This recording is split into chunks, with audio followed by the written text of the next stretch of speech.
a month, I'm at the church, because I had to go to church there, to keep my job. And they owned an apartment complex, and it was really cool. They gave me a free, I was making some money. They gave me an apartment for nothing, to live in. And then, I didn't want to date their their daughter. She was attractive, but you don't just sit there and say, hey, this is your girlfriend.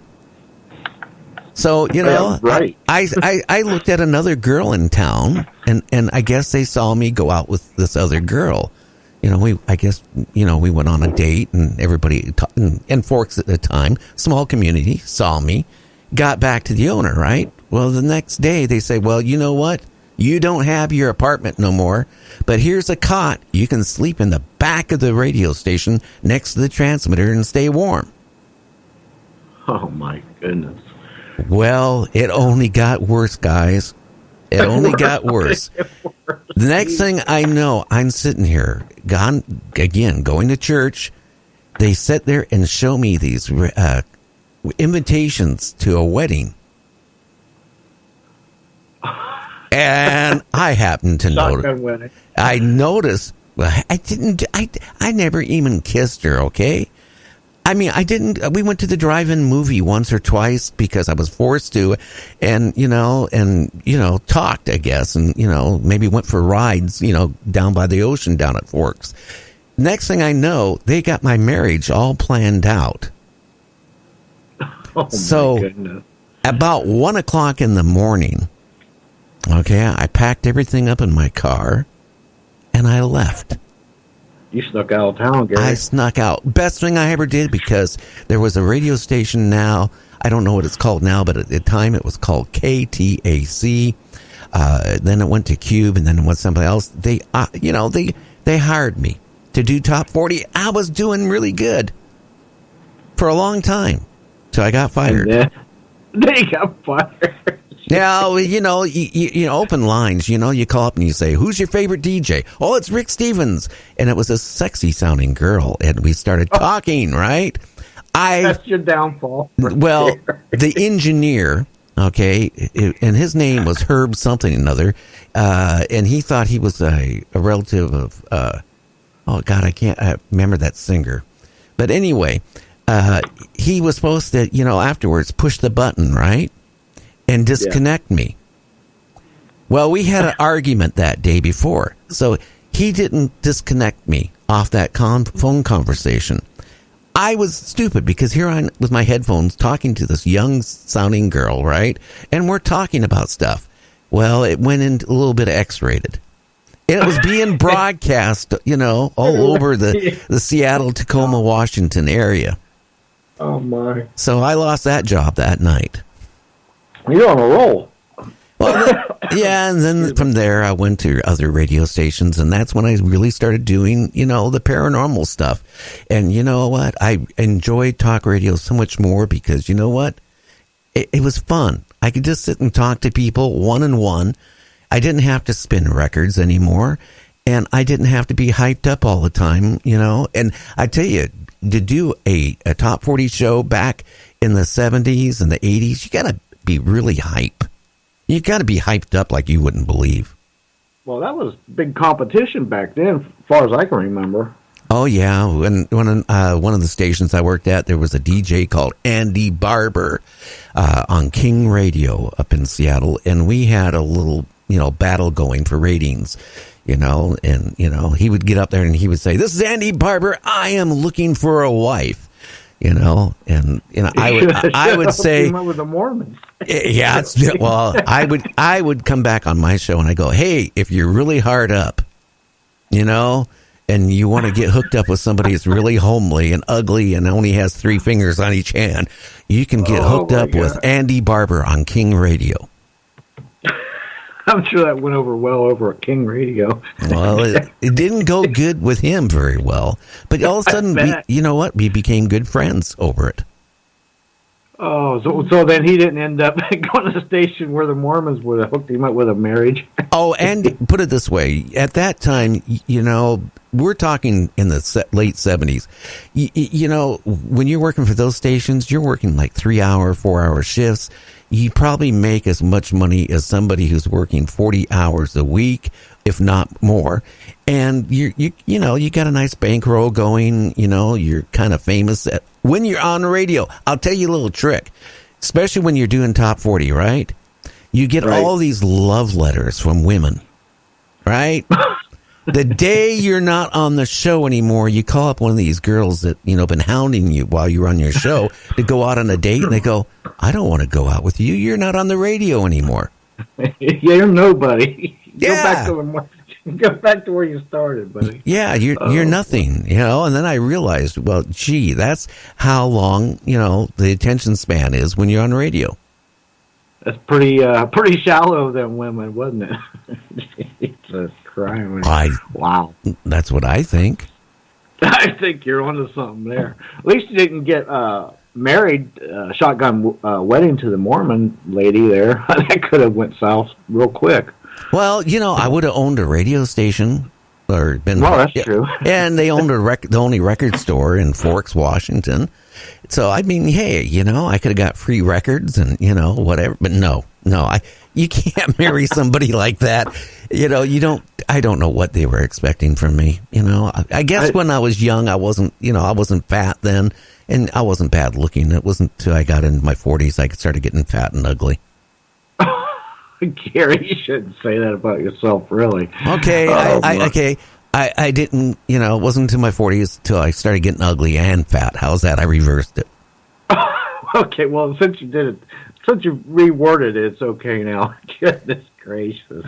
And from there, I went on like a radio station called KVI. A friend of mine, Peter B., used to do a show called Loveline. And there was days, like where he couldn't come in, to do a show. So, I would come in and fill in, and we'd do Loveline. Now, that was a really good show because what you do is guys would call in and women would call in, and you'd interview the guy, right? Or the girl, depending on which way it is, and you would find them a date. You'd try to find somebody who would match them, they would call in, and you'd pay for them to go out. Oh, wow. So that was like a radio dating service, really. Oh, kind of like, remember, what was that, Michael, maybe you remember, because you were in the entertainment thing. What was that TV show, The Dating Game? The Dating Game, yeah. Yeah, it was kind of like a knockoff on that. So you were like Wink Martindale, so to speak, of the radio. I don't know about that, but I mean... You were setting up the date. Oh, my. Yeah, and then, then from there I went to, some other stations. But, talk radio has always been my thing. I enjoy talking, and Michael should know that. When you get me on the phone, you can't get me off the phone. I love to talk. And Michael's a talker, too. He's being shy right now, but he's a talker. He'll get out. That's for sure.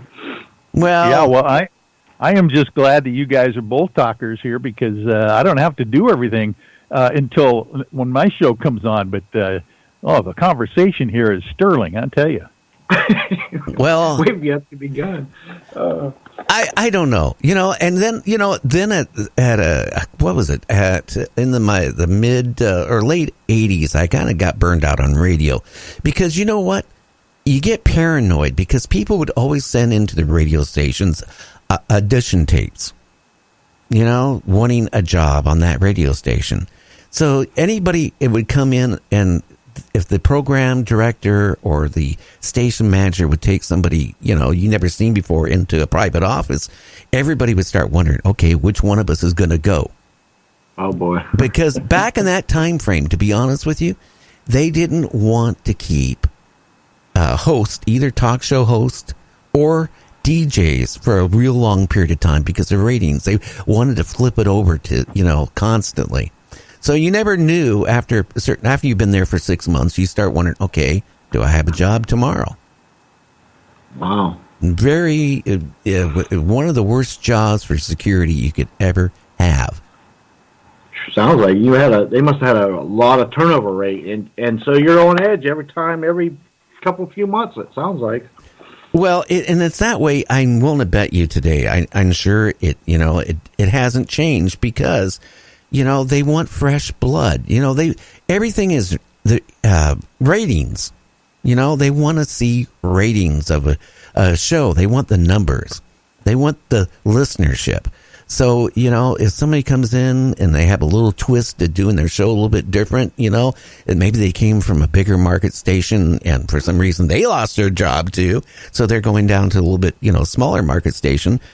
You're always competing against, the unknown. So I got really burned out at one point. I said, okay, you know what? I'm getting out of radio. And I started taking some retail jobs. And I did that for 16 years. Wow. You had a 16-year break then. A 16-year break, and I tell you what, my radio, both doing talk shows and doing DJ, all of a sudden I took this job in a camera store in Tacoma. And within 2 months, I was the general manager because you know why? People would come in, and I guess my gift to gab worked just as good behind a sales counter, and people were buying camera equipment like you wouldn't believe from me. I mean, all the other 7 salesmen that was in the store at the time, I mean, I sold probably in a week what they would sell in a month. And those people had no chance with you. No, because I love to talk, and whatever I said, people would buy. And and plus, Gary, you had the technology down. You knew cameras inside and out, and were able to sell people on the quality. I'm sure. Oh yeah, one thing too is when I was young, again because my dad was an electronic engineer, I got really intrigued with besides talking. Okay, my other passion in life was photography. So, when I was probably 5, 6 years old, my grandmother gave me a camera and it never stopped.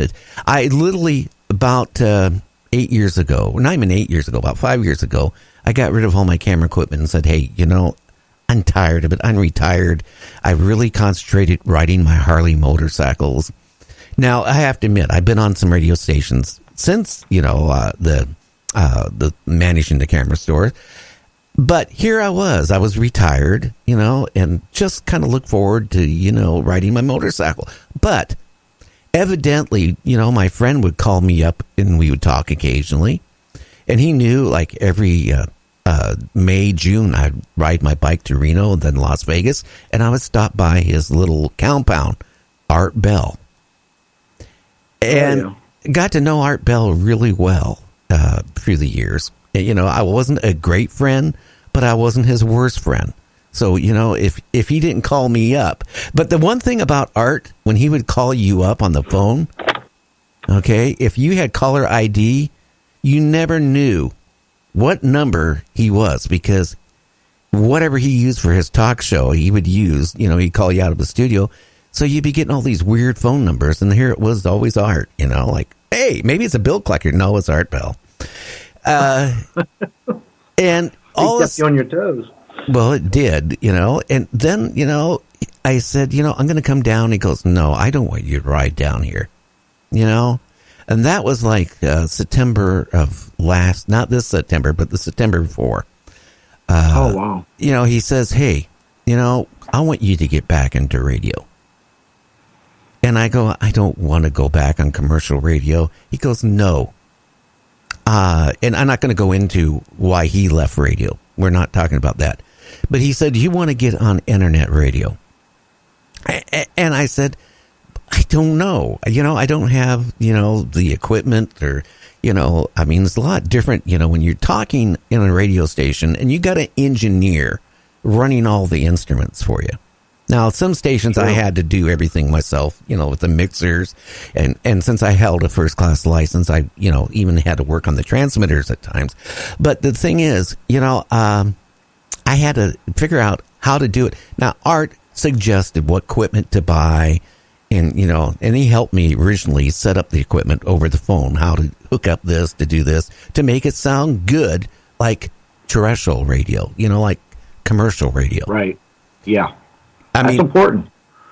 And he was really a big fanatic on that. A big fanatic of, making his show sound audio-wise probably the best. And